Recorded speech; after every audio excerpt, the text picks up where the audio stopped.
মাগফিরাত কামনা করা, নিজের এবং নিজের পিতামাতার, আত্মীয় স্বজন, বন্ধু বান্ধব যাদের কাছে আমরা ঋণী, যারা আমাদেরকে বিভিন্নভাবে সাহায্য করেছে, সহযোগিতা করেছে, যাদের কারণে আজকে আমরা এভাবে সুন্দরভাবে জীবন যাপন করছি, তাদের জন্য দোয়া করা এবং বিশেষ করে আল্লাহ রাব্বুল আলামিনের শুকরিয়া আদায় করা, নবী করিম সাল্লাল্লাহু আলাইহি ওয়াসাল্লামের শুকরিয়া আদায় করা এবং আরো সাহায্য কামনা করা।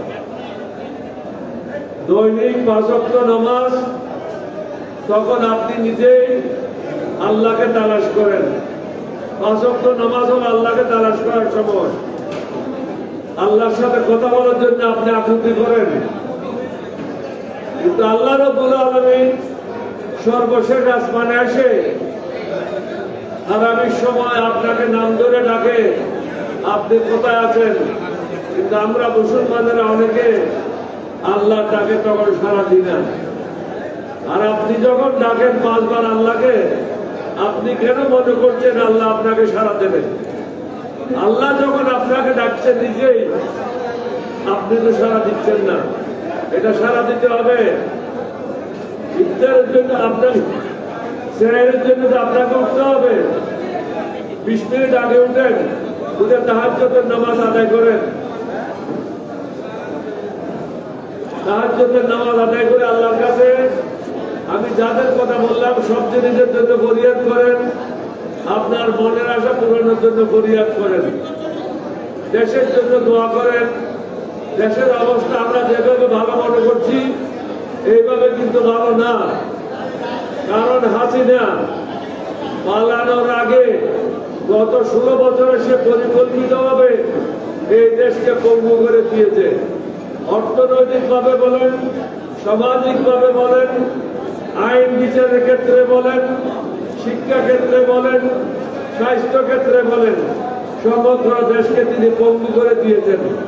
তিনি জানেন তার অনুপস্থিতিতে যেন কেউ এই দেশকে নিয়ে আর উঠতে না পারে। কারণ তিনি চেয়েছিলেন এই দেশকে পঙ্গু করে ভারতের কাছে হস্তান্তর করা। বিডিআর হত্যাকাণ্ডের জন্য এই হাসিনা সরাসরি জড়িত এবং ভারতের সৈন্যরা এই হত্যাকাণ্ডে অংশগ্রহণ করেছিল। বিএসএফ এর বলতে পারেন, সেনাবাহিনীর বলতে পারেন, কমান্ডোর বলতে পারেন, তারা জড়িত। এইবারও যে আমরা আন্দোলন করলাম, ছাত্ররা আন্দোলন করলো, আমরা প্রত্যেকটা রাজনৈতিক দল আন্দোলন করলাম। আপনারা দেখেছেন ঢাকায় ইন্ডিয়ার বিশেষ বিমানে ভারতের সৈন্যরা পলায়ন করেছে। অনেকে জোলা রাইফেল ছেড়ে দিয়ে এদিকে ওদিকে দৌড়াদৌড়ি করে প্লেনে উঠেছে। এটা কোনো নতুন কথা নয়। এগুলি সম্ভব হয়েছে কারণ আমাদের বিভিন্ন সার্ভিসের মধ্যে ভারতের দালাল এখন নিজের অবস্থান পাকাপোক্ত করেছে। এই ভারতের দালালদের হাত থেকে যতদিন দেশকে মুক্ত করতে পারবেন না, এই দেশ কখনই এগিয়ে যাবে না। আমরা ইউনূস সাহেবকে বলবো, আপনি সাহসের সাথে আগান। আমাদের পক্ষ থেকে আমরা পূর্ণ সহযোগিতা করব, সাহায্য করব। ভারতের দালাল মুক্ত বাংলাদেশ চাই, সন্ত্রাস মুক্ত বাংলাদেশ চাই, চাঁদাবাজ মুক্ত বাংলাদেশ চাই। এখন আপনি বিচারের জন্য যান, সবাই মিলে। এখন অনেক জজের দালাল হয়ে গেছে বিভিন্ন কোর্ট বিল্ডিং এর লোকেরা। কোন জজ নাই যে পয়সা ছাড়া কোন রায় দিচ্ছে। জেলা কোর্টগুলি পৌঁছে গেছে, এগুলি কোনো অস্তিত্ব নাই। এর থেকে ভালো গ্রাম দেশে আদালত করে ওখানে বিচার করা। এখন কোন কোর্টে গেলে বিচার পাবেন না, কোন থানাতে গেলে তাদের কোনো সুরাহা পাবেন না। থানার লোকেরা নিষ্ক্রিয়, কারণ এদের মধ্যে অনেক ওসি, বেশিরভাগ ওসি তারা হাসিনার সেবক হিসেবে কাজ করেছিল, হাসিনার স্থাপক হিসেবে কাজ করেছিল। সুতরাং তাদের হাসিনার স্থাপকদের কাছ থেকে ভালো কিছু আশা করা যায় না। সবাই সময় কেমন করছে, শুধু দেখছে দেশে কি হচ্ছে। তাহলে থানায় কোনো বিচার নাই, কোনো সুরাহা নাই, আসামিদেরকে ধরছে না, মামলার চার্জশিট হচ্ছে না 7 মাসে। আজকে যারা গণহত্যাকারী, কোনো গণহত্যাকারীর এখনো ফাঁসির আদেশ হয় নাই, বিচারের সম্মুখীন হয় নাই। ডিস্ট্রিক্ট জাজগুলি, জজখানার যেখানে মানুষের বিচার পাওয়ার কথা, মামলাগুলি লটকে আছে 8 মাস পর্যন্ত। হাসিনার আমলে আমাদের রাজনীতিবিদদের বিরুদ্ধে যে সমস্ত মিথ্যা মামলা হয়েছে, প্রায় 16-17 হাজার মিথ্যা মামলা, এই মামলাগুলি 9 মাসেও প্রত্যাহার হয় নাই। তাহলে আমরা কোন জঙ্গলে বসবাস করছি? স্বাস্থ্য সেবা নাই বললেই চলে, বকুল। শিক্ষা ব্যবস্থা নাই। আপনি প্রত্যেকটা স্কুলে যান, এখন যে অ্যালাউ পরীক্ষা হয়েছে ইন্টারমিডিয়েট পরীক্ষার জন্য, 70 থেকে 75 জন ছেলে মেয়েরা ফেল করেছে। তাদেরকে স্ট্যান্ড আপ করতে হবে, নাহলে কলেজ টিকবে না, স্কুল টিকবে না। এই অবস্থায় আমরা চলে গেছি। স্বাস্থ্য সেবার আমূল পরিবর্তন করতে হবে, শিক্ষা ব্যবস্থার আমূল পরিবর্তন করতে হবে। তাহলে আমাদের নতুন ছেলে মেয়েরা যারা পাশ করে বেরোচ্ছে তাদের চাকরির সংস্থান হবে, নাহলে সংস্থান হবে না।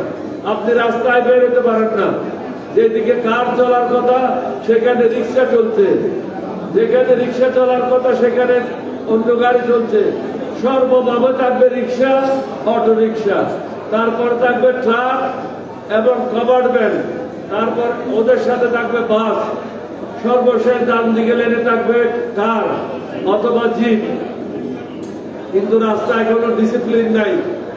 ট্রাফিক পুলিশ সঠিকভাবে কাজ করছে না, কারণ এদের মধ্যে অনেকে হাসিনার কাছ থেকে অনেক সুযোগ পেয়েছে, বর্তমানে সেই সুযোগ থেকে বঞ্চিত হচ্ছে।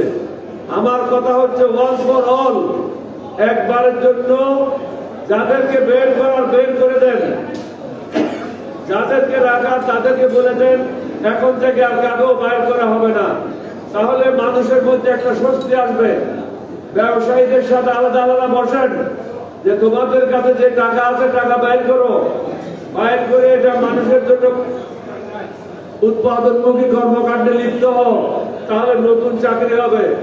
এখন ব্যবসায়ীরা যারা ছিল, বড় বড় ব্যবসায়ীরা, এগুলো ছিল হাসিনার গোলাম। এই গোলামেরা অনেকে বলেছে, বাকি গোলামেরা দেশে আমাদের মতো রাজনৈতিক দলের নেতাদেরকে পয়সা দিয়ে ম্যানেজ করে দেশে তারা বহাল তবিয়তে আছে।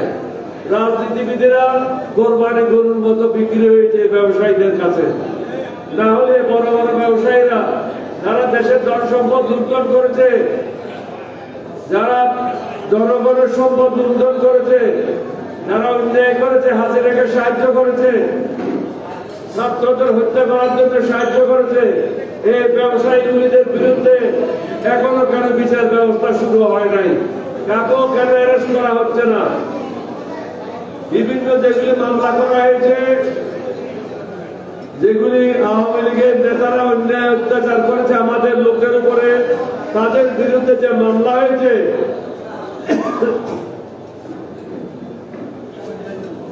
এখনো 7-8 মাসে তাদের কোনো চার্জশিট হয় নাই বাংলাদেশে। কারণটা কি? কারণ পুলিশ পয়সা দিচ্ছে, রাজনৈতিক নেতারা পয়সা দিচ্ছে, সবাই মিলে দাঙ্গা ব্যবসা শুরু করেছে। এই দাঙ্গার কারণে বিচার ব্যবস্থা ধ্বংসের পথে। এই অবস্থা থেকে আমাদের উত্তরণ করতে হবে। আমি অনুরোধ অনুরোধ করব, আপনি এগুলি সমাধান করেন, না হলে আপনার লোকদেরকে নিয়ে আপনি ইস্তফা দেন। কারণ আমরা এইভাবে বসে থাকতে পারি না। হয়তো আপনাকে ডেলিভারি দিতে হবে কাজের, নতুবা কাজ ছেড়ে দিতে হবে। যারা পারবে তারা দায়িত্ব নেবে, কিন্তু এইভাবে স্থবির ভাবে আমরা বসে থাকতে পারি না। দেশ এইভাবে ধ্বংসের দিকে যেতে পারে না। আমরা দেশ স্বাধীন করেছি, আমার কি বয়স ছিল? 4-5 বছর চাকরি। আমি একজন ক্যাপ্টেন, যদি পাকিস্তানের বিরুদ্ধে বিদ্রোহ করতে পারি, তাহলে আপনি কেন পারছেন না এদেরকে বিরুদ্ধে কাজ করতে? আমি তো কারো অনুমতি নিই নাই, আমি তো কারো অনুমতির জন্য অপেক্ষা করি নাই। আমি নিজে বিদ্রোহ করেছি। প্রেসিডেন্ট জিয়াউর রহমানকে আপনাদের কাছে দেওয়ানহাট ব্রিজের কাছ থেকে তিনি চট্টগ্রাম বন্দরের জন্য যাচ্ছিলেন, জাহাজ থেকে গোলা বারুদ খালাস করার জন্য, তাকেও ফিরে নিয়ে আসলাম। পাকিস্তানে সবাইকে অ্যারেস্ট করলাম এবং জিয়াউর রহমানকে পরামর্শ দিলাম যে বাংলাদেশের স্বাধীনতা ঘোষণা করেন। পরের দিন ওনাকে রেডিও স্টেশনে নিয়ে গেলাম, একসাথে বসে উনি বাংলাদেশের স্বাধীনতা ঘোষণা করলেন। আমরা যদি একজন ক্যাপ্টেন হিসাবে কাজ করতে পারি, তাহলে আপনারা কেন করতে পারছেন না দেশটা পরিচালনা করতে? এরপর দেশের বড় ব্যর্থতা আর কিছু নাই। আমাদের দুর্ভাগ্য, আমরা আপনাদেরকে স্বাধীনতা এনে দিয়েছি। নব্য সমাজের জন্য বলবো, তরুণদের জন্য বলবো, স্বাধীনতা আমরা এনে দিয়েছি, এটা রক্ষা করো। আমরা বেঁচে থাকতে প্রয়োজনে আমাদের সাথে পরামর্শ করো। অভিজ্ঞতা ব্যতীত কারো পক্ষে দেশ চালানো সম্ভব না। চমক দেখানো সম্ভব, কিন্তু চমকে কাজ হবে না। এখানে বাস্তবে কাজ করতে হবে। ভারতে চিকিৎসার জন্য যাওয়া বন্ধ, সুতরাং পার্মানেন্টলি এটা সিল বাইরে দেন না কেন? ভারত যখন ভিসা দিচ্ছে না কেন, তখন আমাদের ভিসার উপরে কেন লিখে দেন না অ্যাকসেপ্ট ইন্ডিয়া, যে ইন্ডিয়া কেউ যেতে পারবে না, এই সিলটা মারে দেন। মারে দিয়ে চাইনার সাথে কথা বলে বাংলাদেশে 2-3টা বড় বড় হসপিটাল করেন এবং ইতিমধ্যে সস্তা দামে চাইনায় চিকিৎসার ব্যবস্থা করেন। কেন ভারতের মুখাপেক্ষি হব? ভারত তো পেঁয়াজ দেয় নাই, চাউল দেয় নাই। বাংলাদেশের লোক কি না খাই আছে? পেঁয়াজও আছে, চাউলও আছে। আমরা তাদের গোলামি করার কিছু নাই। তো আল্লাহ, আল্লাহর উপর ভরসা করেন। মদতগার হল একমাত্র আল্লাহ। আল্লাহর উপর বেঈমানদের, মুনাফিকদের এবং বেনামাজিদের ভরসা নাই।